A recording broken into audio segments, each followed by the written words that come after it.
Saya Wahyu Nur Hidayat akan menjelaskan peran statistik dalam kehidupan. Statistik memiliki peran yang sangat penting dalam kehidupan kita.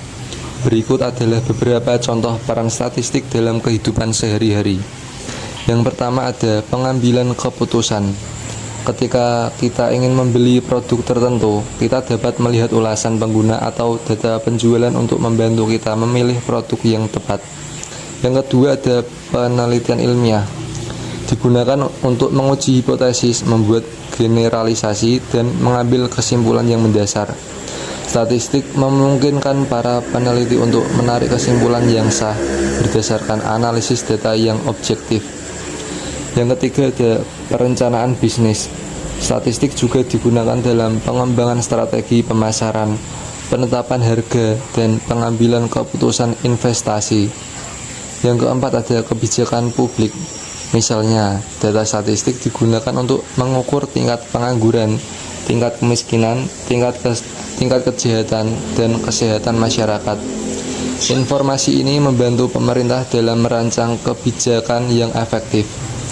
Yang kelima ada media dan jurnalisme. Misalnya, dalam pemilu, statistik digunakan untuk menganalisis hasil survei dan pemungutan suara, serta memprediksi hasil pemilihan. Yang terakhir ada kesehatan dan kedokteran.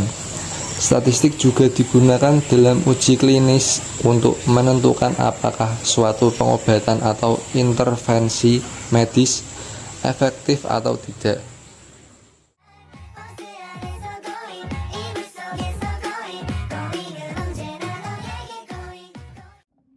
Di sini saya Atik Walwio akan menjelaskan data tunggal. Ini tersedia sebuah data yang disajikan sebelumnya acak kemudian diurutkan dari terkecil sampai terbesar.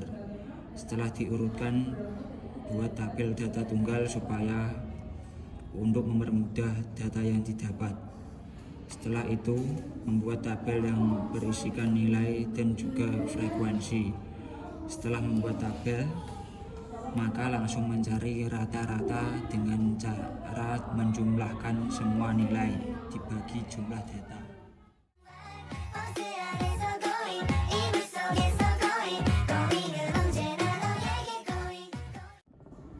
Selanjutnya, saya Nurilari Maulida akan menjelaskan median dan modus dari data tunggal. Median memiliki arti yaitu nilai tengah. Kita bisa melihat data yang didapat bernilai ganjil, yaitu 29. Maka median yang didapat adalah 14. Sehingga median yang diperoleh itu nilai dari data ke-14 yang bernilai 65. Sedangkan modus itu nilai yang sering muncul. Kita bisa menentukan modus dari melihat frekuensi terbanyak pada tabel, yaitu bernilai 65. Yang berjumlahkan 3.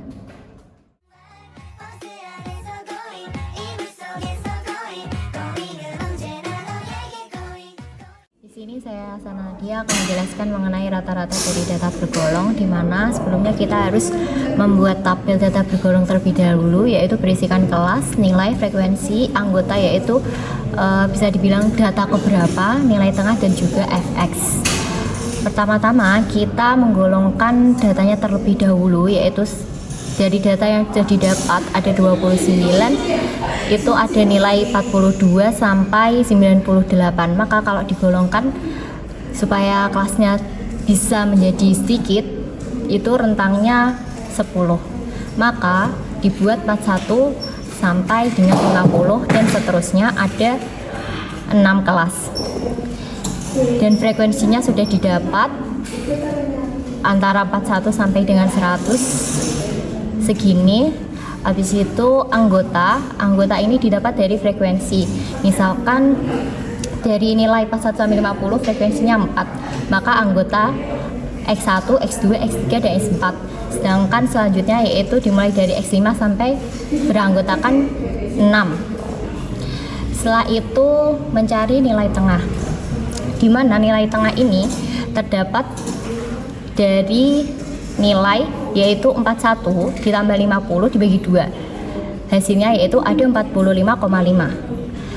Dan seterusnya dicari dengan rumus yang sama. Selanjutnya ada fx di mana itu nilai tengah dikali dengan jumlah frekuensinya.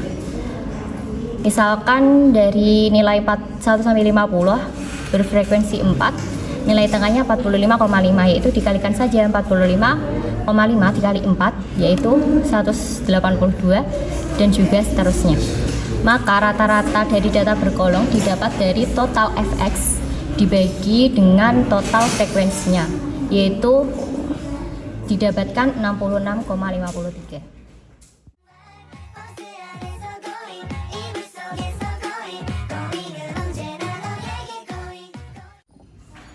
Saya, Noni Nanda Adila, akan menjelaskan mengenai median dari data bergolong. Mencari median dari data bergolong yang berumuskan B plus L kali setengah N min F dibagi F besar dibagi F kecil. Pertama, mencari nilai B, yaitu tepi bawah kelas median yang bisa didapatkan dari menentukan nilai tengah data median.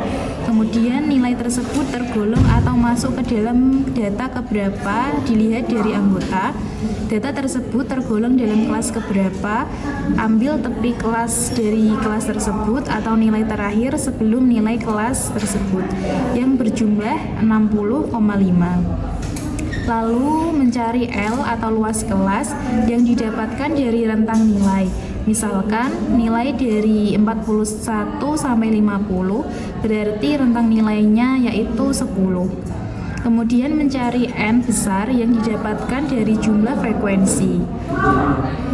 Selanjutnya, mencari F besar yang didapatkan dari frekuensi sebelum kelas median, yaitu ada nilai 4 dan 6, lalu dijumlahkan dengan hasil 10. Kemudian mencari nilai F kecil itu 9, didapatkan dari kelas frekuensi kelas median yang sebelumnya sudah dicari. Lalu kita masukkan ke dalam rumus, maka mendapatkan hasil median 65,5.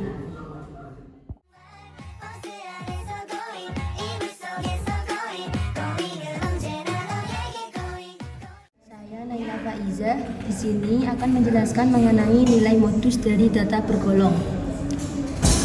Dengan rumus B ditambah L dalam kurung D1 per D1 plus D2 tutup kurung. Nilai B dan L tadi sudah dijelaskan di median. Selanjutnya tinggal kita mencari D1 dan D2.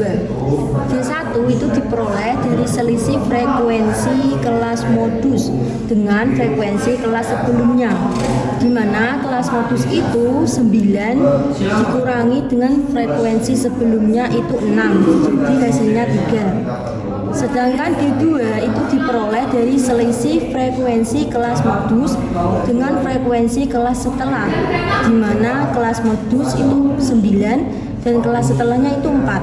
Maka 9 dikurangi 4 itu hasilnya 5. Setelah semua hasil terkumpul, lalu dimasukkan di dalam rumus dan menghasilkan modus senilai 64,25.